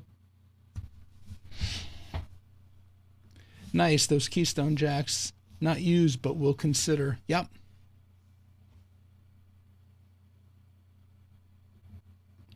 Alonzo just got the toolless jacks. He purchased items. Joe says they tried to sell my footage to the adult site, but they wouldn't buy it. What's the easiest way to upgrade storage in a Synology? If you're using SHR, which I believe you are, just simply pull the drive in yours. I think you have the, do you have the 8-bay? I forget which one you have. I believe yours does support hot swapping. One drive at a time, pull it out, put the new drive in, and Synology will, I think you do have to just say, what you want, tell it in the software what you want to do with that drive, and if you add it to the volume, it just repairs the volume, and you're good to go. That's how I upgraded my DS216 plus 2 from original 4 terabyte drives to 6 terabyte drives, and then eventually to 2 10 terabyte drives, one at a time. Pull one out, put one in, let the device rebuild the storage pool and volume. So pretty simple. Alonzo's saying yes, the gray color. 1821, almost out of storage, 40 terabytes. Just got to check with that one what its max, total storage capacity is, and what's the max drive size it can handle. The 1821 Plus.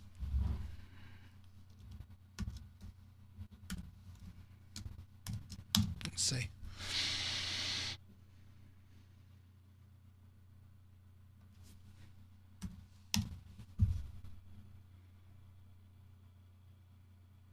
Let's see. I wonder if Synology still has. on their site. Let's see. Products, DS series, 22. Go back as far as 22. No, they don't have it. Let me see if I can find a spec sheet on it.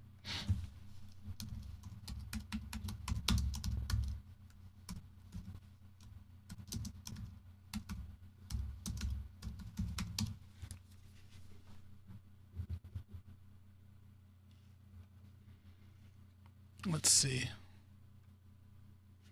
I don't know if this is gonna, I just found a data sheet on it. I'm not sure if this will have the total capacity. Let's see. This is the 1821 plus, 8 bay, ready for 10 gig. I'm assuming you have the 10 gig card in there for all the file transfers you're doing. Let's see, versatile storage. Here we go. Let's see. Designed for multi-purpose, up to 4K random read, M2 slots, 8 bays for SATA 2.5, 3.5. I guess the other option you have too is you could expand, and it could be expanded to 18 bays with, you can actually add 2 of the DX517 expansion units as well. If you don't want to actually mess with the drives. Supports BT. I forgot about the expansion units. Premises collaborate. I just want to see if it gives a spec on what's the max drive size. Hardware. Okay, let's see.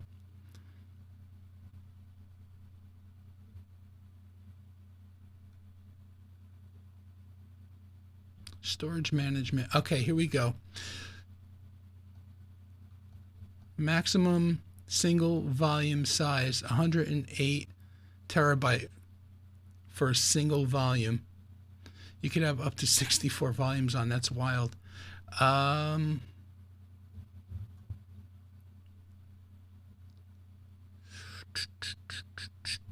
Doesn't say what the largest single drive capacity could be, but at least you know you're at 40. Your volume can go to 108. I'll send you this. I'll download it and then I'll send it over to you. All right. Let's see. Alonzo sent the link. Oh, cool. Let me check the email. Hold on. Thank you.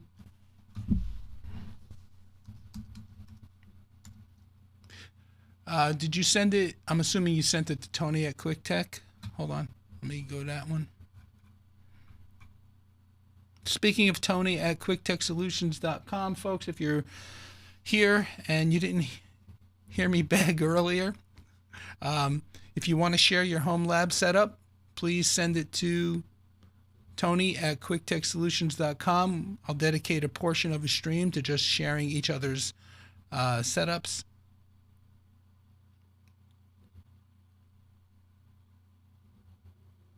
All right, just got to get signed into the email. Hold, give me 1 second.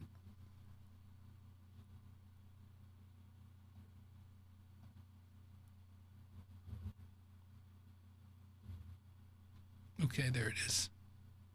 Copy. It's a long one, but here we go. So these are the AmpCom, I should say, RJ45 inserts. I might pick up some of these. That's a damn good price. Thank you, Alonzo.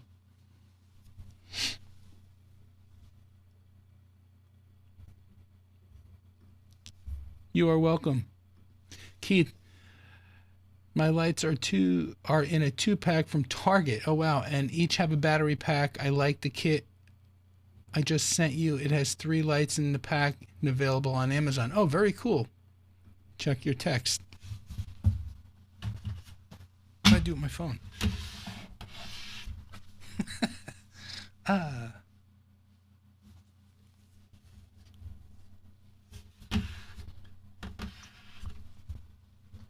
oh well, I lost my phone for now.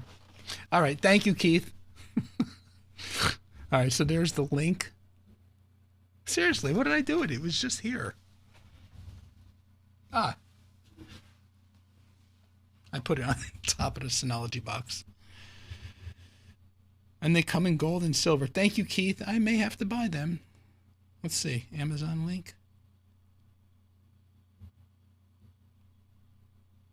Oh, that's not bad. Let me send this to myself. Hold on.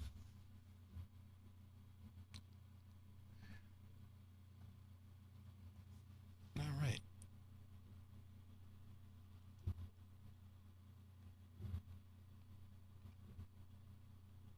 Cool. Thank you, my friend. I'll put my phone here so I won't lose it. All right.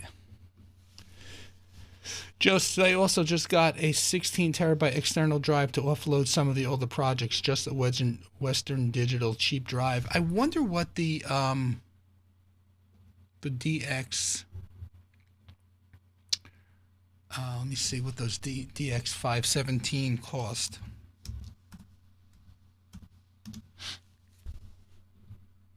Oh boy. Okay. Well. So you got, this is the expansion unit for your NAS. It's $528 diskless. And your device stores you can attach 2 of these, so you can have up to 18. So this will give you 5 more drives if you buy one. You got this plus the cost of the drives. It could be an expensive venture, but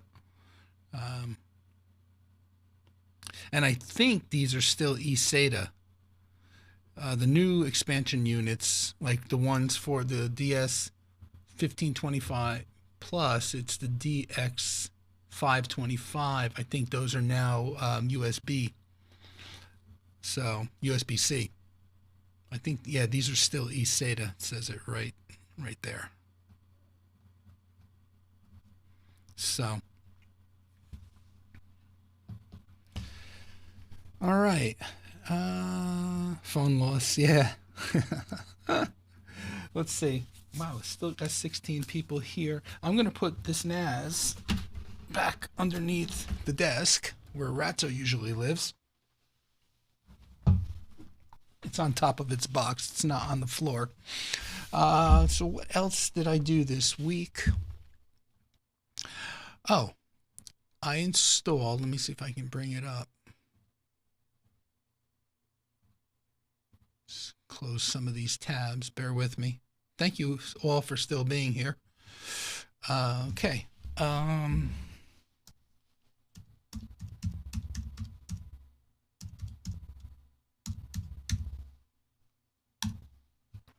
So I installed AdGuard this week on my home network. It's kind of like, you probably guys are probably, I don't have to tell you what it's kind of like. You probably know it. It's like, an alternative to Pi-hole. And it's running on as a Ugreen on the Ugreen OS as a VM in the virtual machine manager on the Ugreen NAS. And it's I have it set up right now that only my laptop computer, so my Mac Studio right now it's not pointing to the AdGuard, just my laptop, my phone, and my entire IoT network, because I was just curious to give it a test run. And so as you can see, since I think I did this on Wednesday or Thursday, I don't remember, there's been 29,000 queries, almost 5,000 blocked sites.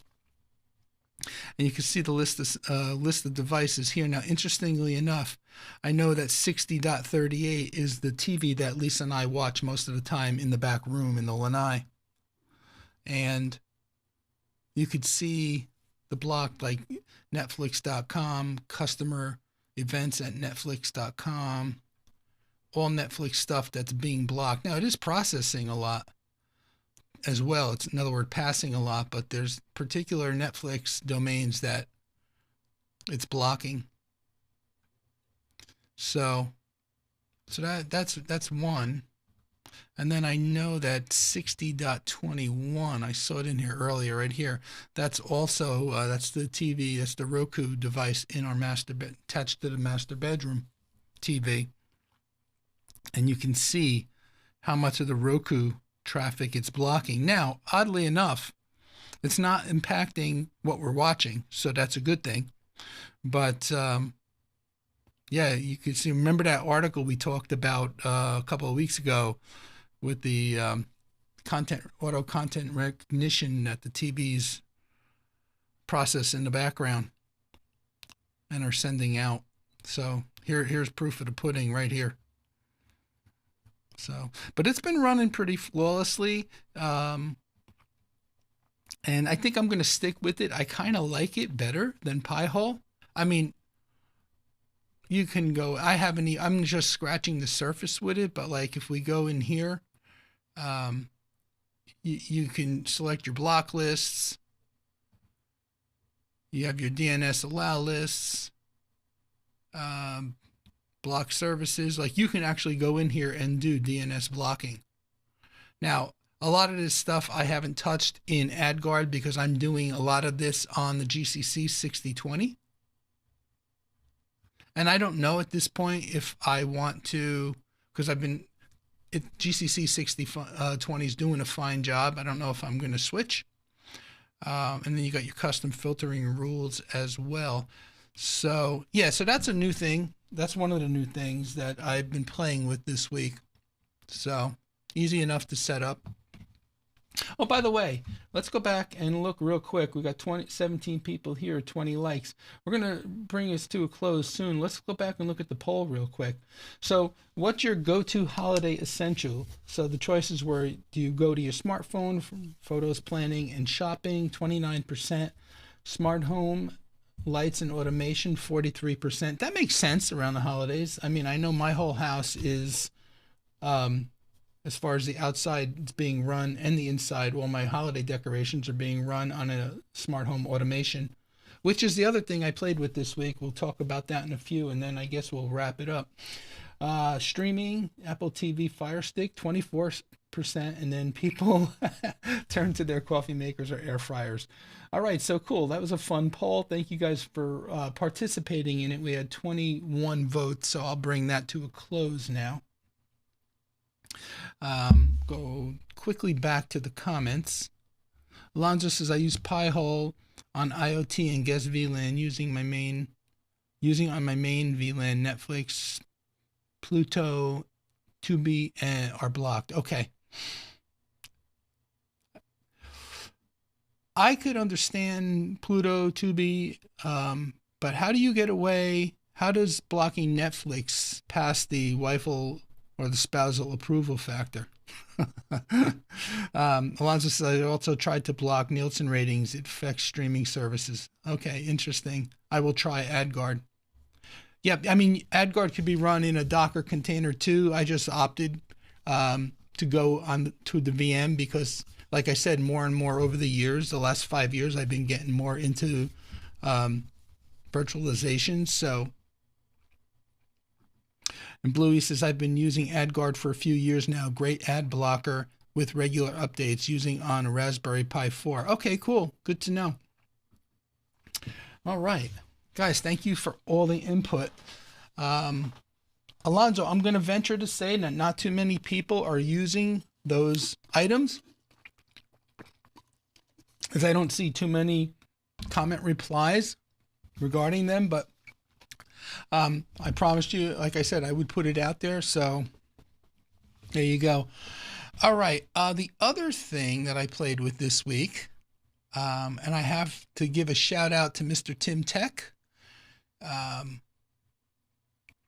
because he made it extremely simple for me. Well, not he personally, but his videos. Something I've been resistant to for a long, long time.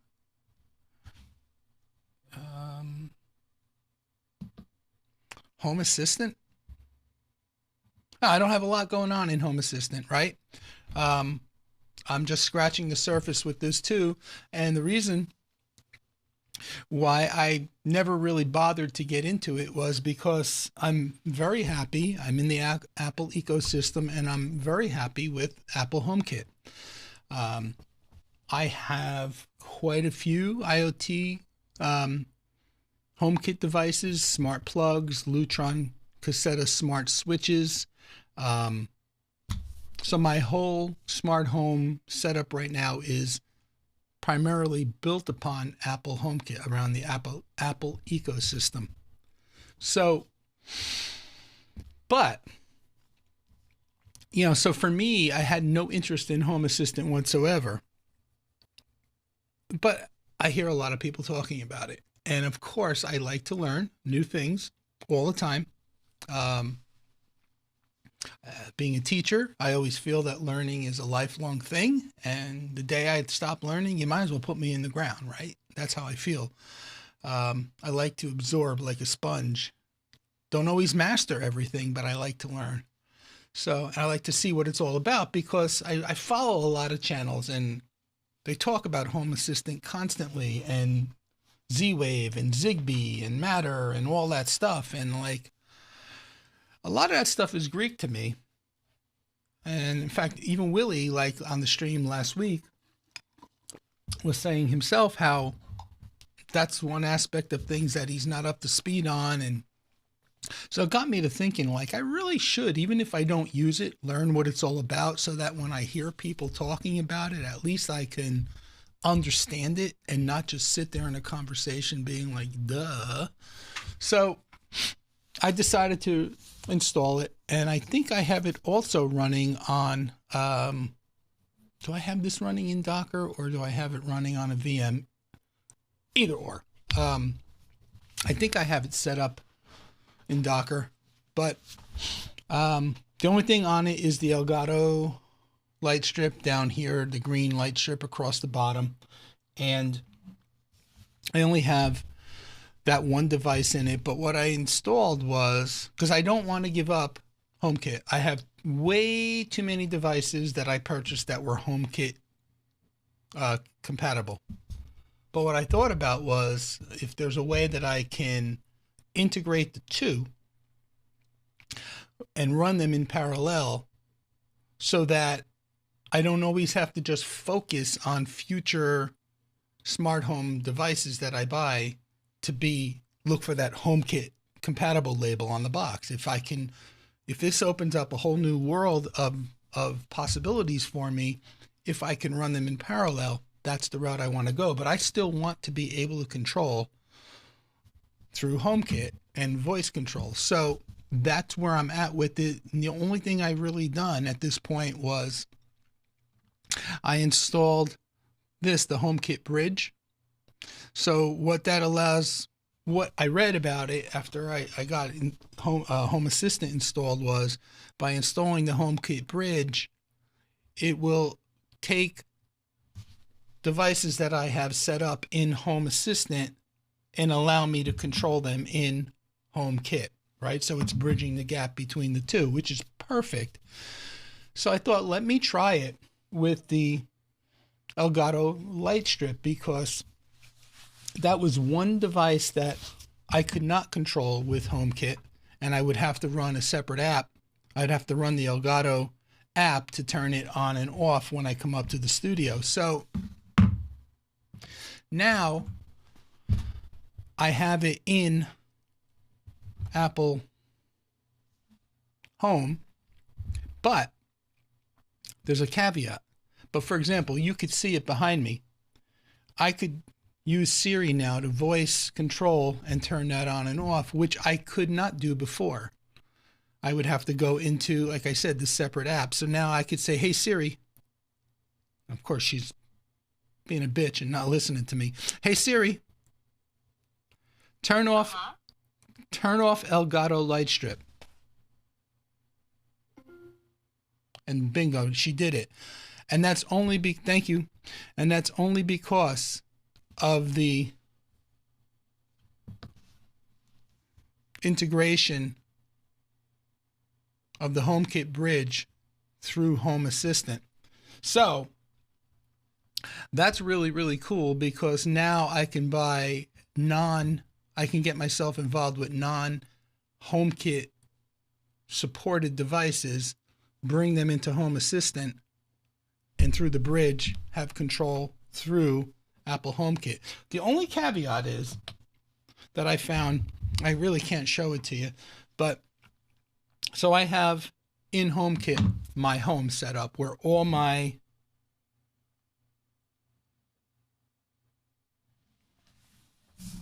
devices live, and that's just a couple of them. So the concept here is, once you put the HomeKit bridge in Home Assistant, then you go back to Home Assistant provides you a QR code to scan, and then you just add that Home Assistant device into HomeKit by scanning the QR code that Home Assistant gives you. And that's how I got the Elgato light strip into HomeKit.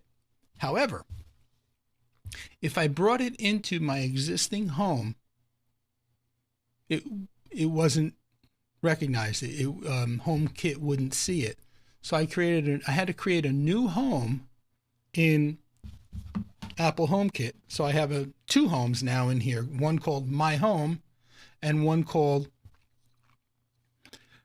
Home Assistant. And if I bring the Home Assistant device into the Home Assistant home on HomeKit, it works. Don't ask me why I couldn't add the device to the regular HomeKit home, but I could add it to a secondary HomeKit home. And I feel like I'm saying home a lot.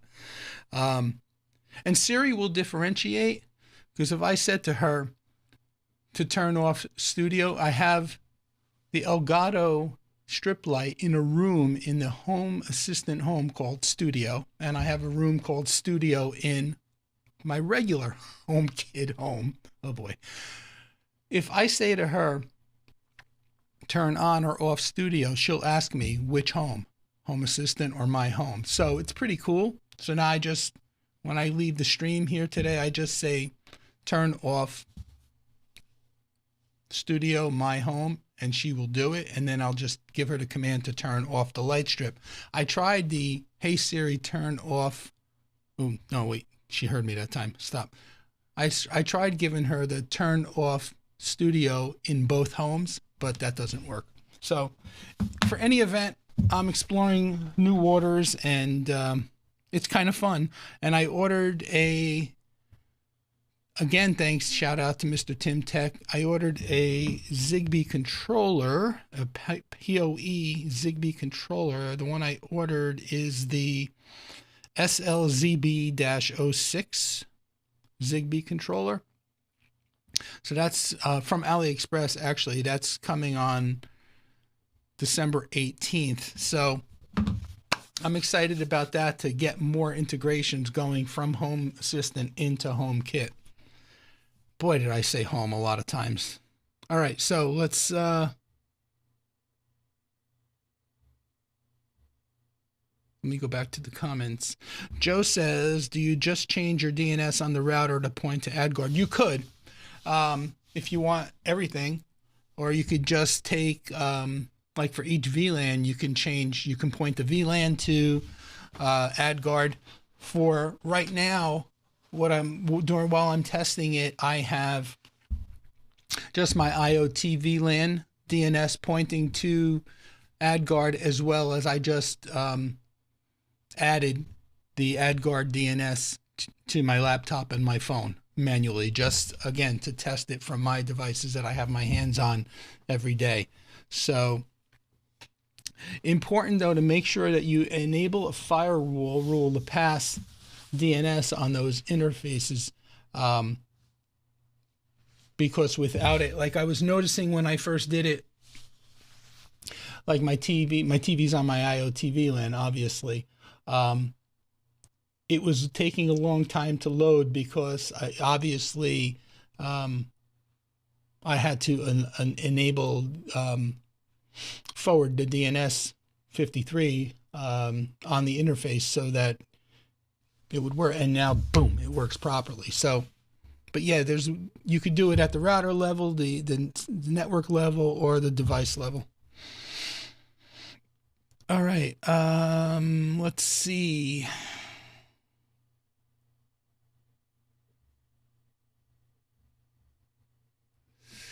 Grish says Home Assistant is awesome. Just recently got into it. Yeah, I mean, from what I'm seeing and hearing, it is.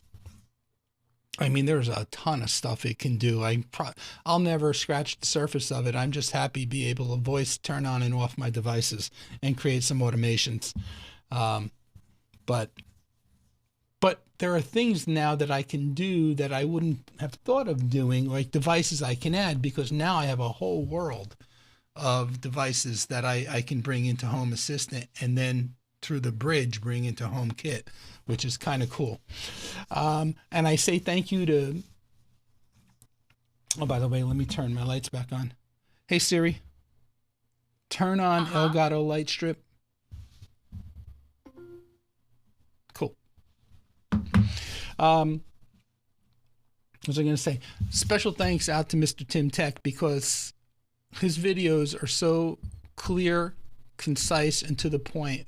When it came to HomeKit for me, I've watched a ton of HomeKit videos, and like the main reason why I avoided it was because like I said, I'm in the Apple ecosystem. I was happy with HomeKit, and there was no reason to look elsewhere. However, secondarily, is that a word?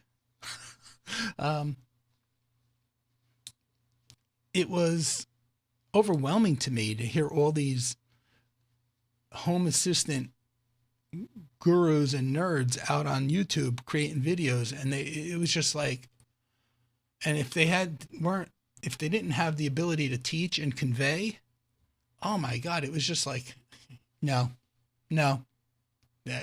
can't do it. It's just overwhelming, too much for me. I don't need it. I don't want it. I don't have to learn it. Tim's videos are not like that. Tim's were so straightforward and easy to follow. So hats off to Mr. Tim Tech, because without his videos, there's no way in hell I would have even ventured into exploring Home Assistant. And also thank you, Tim, for the recommendation for the Zigbee controller as well. So, all right, back to the comments. Bluey says, at Tech for Fun, yep, and I just direct everything else to the router.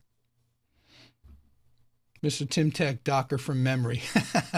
Yeah, I was corresponding with Tim during the week as I was doing it. So thank you, Tim.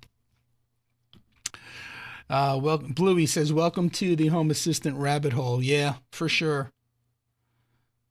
Keith says, you should check out Elgato's new light strip with a lot more features. I just had my third light strip arrive. We'll go into the studio before Tuesday if it all goes well. Very nice.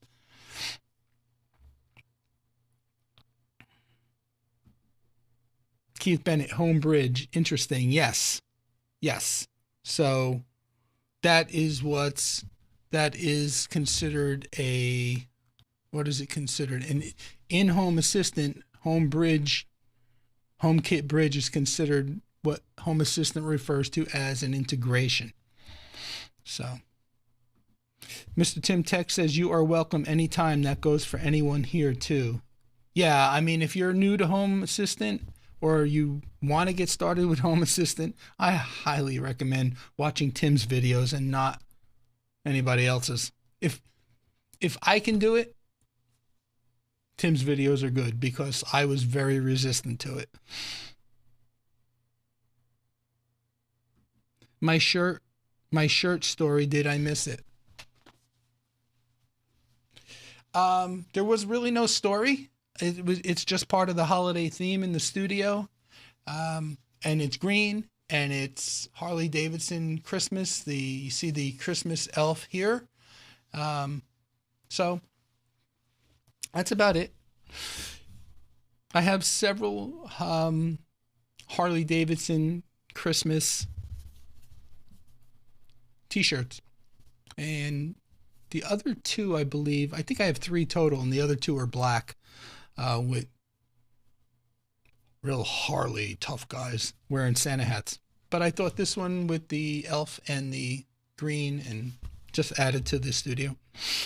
Joe says I should send you a Salvation Army donation bucket and bell so that you can double down on this bagging.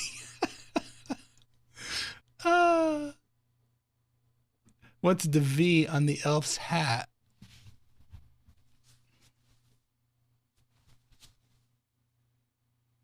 That looks like a little holly mistletoe. There's no way I can show that to you, but it's a little greenery with little red at the bottom. So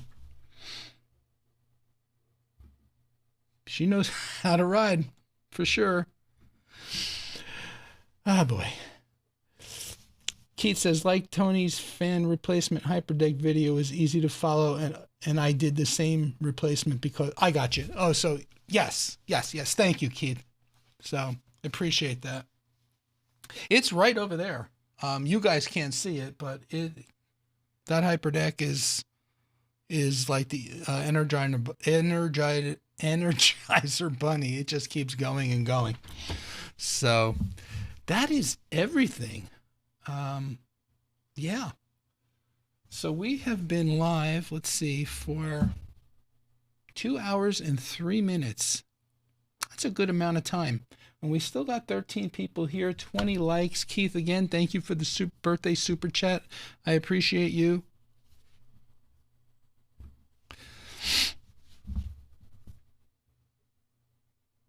Yep. Anyway, folks, thank you so much. I have no idea what's in store for next week's stream, but I'll be here at 12:15. Wait a minute. Hold on. Before I say that, I know we have plans next Saturday. Just let me see what time. 3 o'clock. Okay, so I just have to be off the air at this time next week. I will be back here next week at this time, or at 12:15, my regular time. And again, the list of holiday items that we presented last week, I have linked in last week's stream show notes, as well as I posted the video. Jeremy was kind enough to send me the video on the channel, so they're all there too, as well. And so that's about it. Hopefully I will get some work done on the outside this week if the weather permits. It's been really crappy and cold and rainy here this week. I know those of you who have been dealing with 20s and 30s are not feeling sorry for me. I know. But in any event, have a great week, everybody. Thank you for your support. Thank you for coming out every week. I appreciate all of you. And once I start figuring out what I have for next week, before you know it, the week will be here. See you next time. Take care.